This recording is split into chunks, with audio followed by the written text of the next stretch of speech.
Assalamualaikum warahmatullahi wabarakatuh. Perkenalkan, nama saya Nurvina Juriyah, NIM 1201673 dari kelas 1A Akuntansi Syariah. Di sini saya akan membahas hak dan kewajiban warga negara. Yang kita bahas adalah pengertian warga negara, pengertian hak dan kewajiban warga negara, hak dan kewajiban warga negara dalam Undang-Undang Dasar 1945. Yang pertama, pengertian warga negara.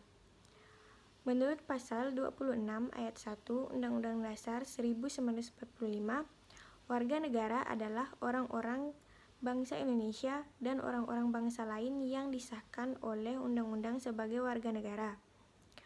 Orang-orang bangsa lain maksudnya peranakan Belanda, Tionghoa Arab yang bertempat tinggal di Indonesia mengakui Indonesia sebagai tanah airnya, bersikap setia kepada NKRI.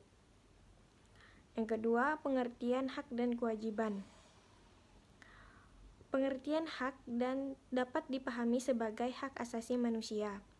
Menurut Undang-Undang Nomor 39 Tahun 1999 tentang hak asasi manusia, hak asasi manusia adalah seperangkat hak yang melekat pada hakikat dan keberadaan manusia sebagai makhluk Tuhan Yang Maha Esa dan merupakan anugerahnya yang wajib dihormati, dijunjung tinggi dan dilindungi oleh negara, hukum dan pemerintahan dan setiap orang demi kehormatan serta perlindungan harkat dan martabat manusia.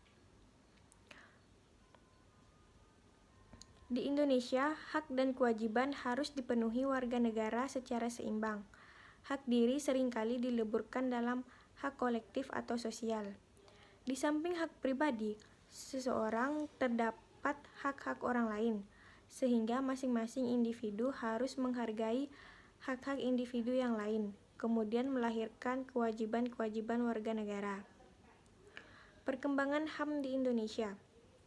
Pada tahun 1945 sampai 1959, HAM sudah mendapatkan legitimasi yuridis dalam Undang-Undang 1945. Meskipun belum optimal, seperti keleluasaan pendirian partai-partai politik. Pada tahun 1959 sampai 1966, terjadi pemasungan hak asasi sipil dan politik seperti hak untuk berserikat, berkumpul, dan mengemukakan pendapat dengan tulisan. Pada tahun 1966 sampai 1970, muncul gagasan seperlunya pembentukan pengadilan HAM. Pada tahun 1970 sampai 1980, persoalan HAM mengalami kemunduran dan terjadi penolakan terhadap HAM. Pada tahun 1990, pemerintah membentuk Komnas HAM. Dan pada tahun 1998 sampai sekarang, setelah jatuhnya rezim Orde Baru, terjadi perkembangan luar biasa pada HAM dalam Undang-Undang Dasar 1945. Hak dan kewajiban warga negara menurut Undang-Undang 1945. Hak warga negara. Pengaturan hak warga negara diatur dalam Undang-Undang Dasar 1945 pasal 28A sampai 28J yang berisi hak asasi pribadi, kebebasan berpendapat, kebebasan beragama, kebebasan bergerak. Yang kedua, hak asasi ekonomi, hak memilih, hak manfaat, hak membeli, dan hak menjual. Yang ketiga, hak asasi sosial dan kebudayaan, mendapatkan pendidikan dan mengembangkan kebudayaan. Yang keempat, hak asasi prosedural, mendapatkan keadilan, peradilan, dan perlindungan. Yang keenam, hak asasi politik, memilih, dipilih, dan berorganisasi. Yang keenam, hak asasi dalam perlakuan yang sama dalam hukum dan pemerintahan. Kewajiban warga negara. Pengaturan kewajiban warga negara diatur dalam Undang-Undang Dasar 1945 pasal 27, 28, 30, dan 31 yang berisi membayar pajak, menjunjung hukum dan pemerintahan, menghormati hak asasi orang lain, tunduk kepada ketetapan undang-undang, ikut serta dalam usaha pertahanan dan keamanan negara, melaksanakan sistem pertahanan dan keamanan rakyat semesta, mengikuti pendidikan dasar dan taat kepada negara.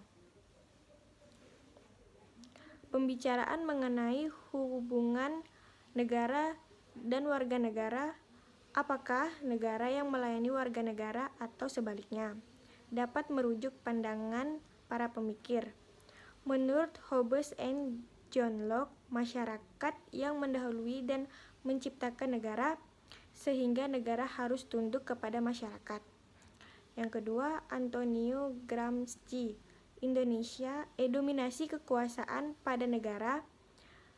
Negara merupakan institusi yang digunakan kaum borjuis untuk menjalankan kekuasaan yang baik. Yang ketiga, Anthony Giddens, menyatukan dua pandangan di atas. Kata kunci struktur atau negara untuk teori Marxis dan agensi warga negara untuk teori pluralis. Negara dan warga negara saling mempengaruhi. Sekian yang dapat saya sampaikan. Atas kekurangannya saya mohon maaf. Wassalamualaikum warahmatullahi wabarakatuh.